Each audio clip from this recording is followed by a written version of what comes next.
Hello everyone. Today the topic is how menopause reshapes the brain.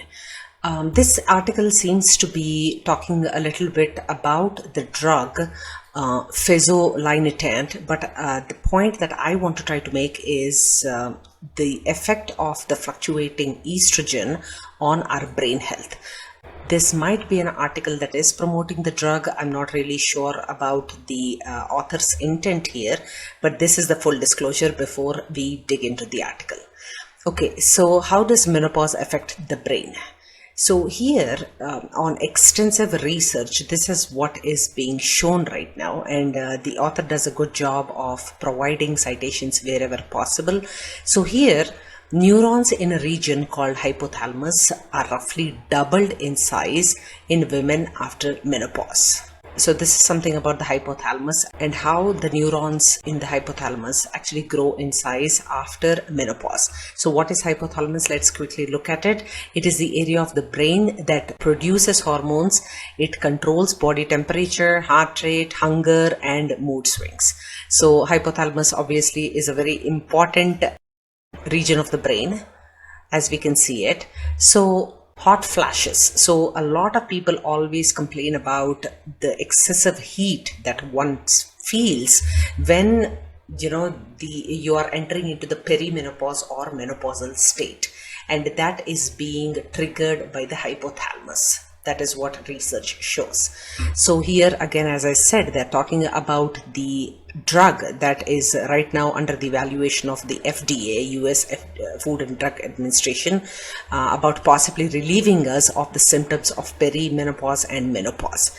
But I'm not really focusing on the research about that drug because I don't know anything about the drug. My main focus is talking about what happens during menopause.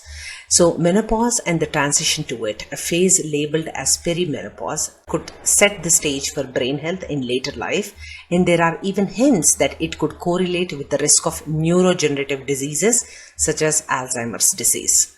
So why are we talking about brain health and menopause and all that? Is because there is a direct correlation between the stages, the perimenopause and then the menopause, and how the neurodegenerative diseases like Alzheimer's and everything, what is the onset of that? And that is being the seeds of all those diseases are formed during the perimenopause and menopausal states.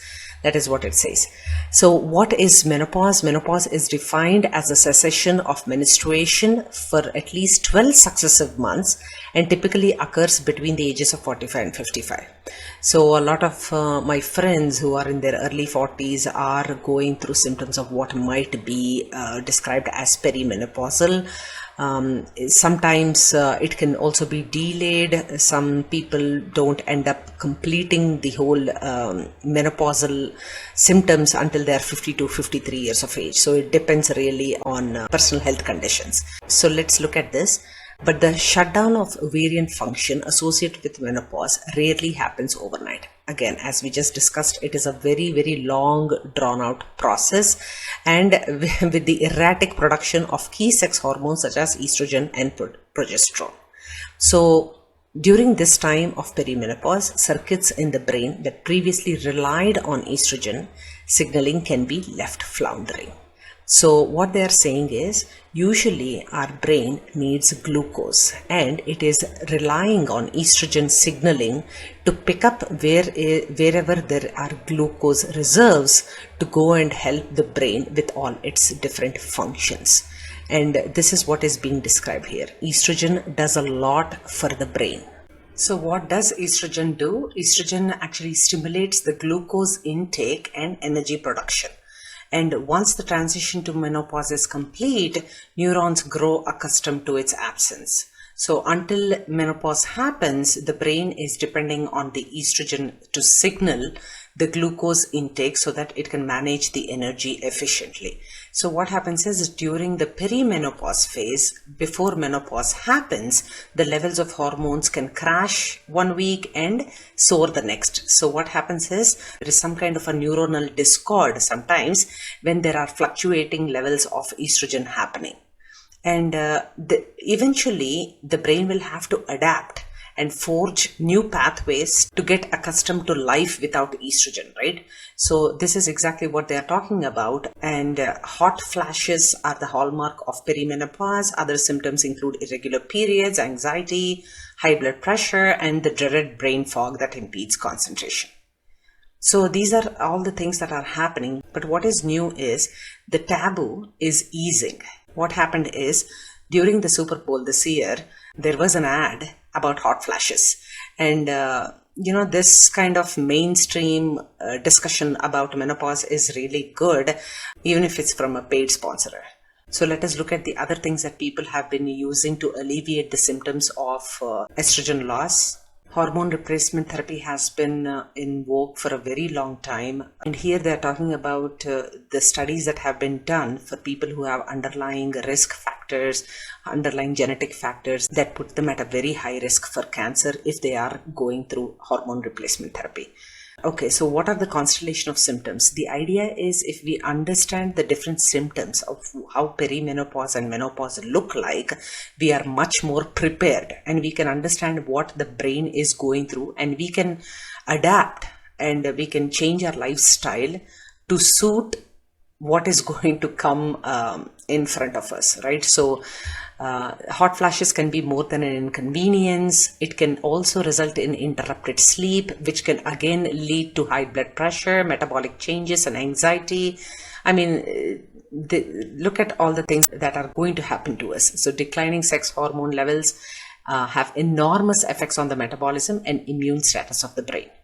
Okay, the biggest main takeaway from here is estrogen's role in regulating the uptake, the usage of glucose as the principal food source. So if it is not going to use glucose as the principal food source, what it is going to use is the lipids from the body. And lipids, when used, can trigger inflammation. And again, this in turn can result in brain fog and increased risk of Alzheimer's disease and Parkinson's disease. So just understanding can put us at ease, because we understand what we are really facing is an actual physiological condition of brain fog because of the perimenopausal or menopausal state we are in. So this is the first book that I'm showing you. What fresh hell is this? Perimenopause, menopause, and other ingredients and you. So Heather Corina has written it, and this seems to have a good rating on Amazon right now. And the second one is The Menopause Manifesto: Own Your Health with Facts and Feminism. Okay, it's a #1 bestseller in feminist theory. That's what it says. It has a pretty good rating here. Okay, so the third one, which I was studying to understand all the menstrual practices that I had to follow along with my mom and my grandmother back in India when we were growing up, is Rutu Vidya, Ancient Science Behind Menstrual Practices. When it was the time of the month for us, we were not allowed to do anything physically strenuous. So we had to sit separately from the rest of the family. We were not allowed to interact. There were a lot of practices that were happening, which we did not understand at the time. But thanks to Sinu Joseph, the author, I have read this book, and I also have watched a lot of her interviews. It is amazing. It's an amazing book. It is kind of understanding why we did what we did kind of thing, and it makes a lot of sense. So that's all I had this time. Thank you so much. Bye.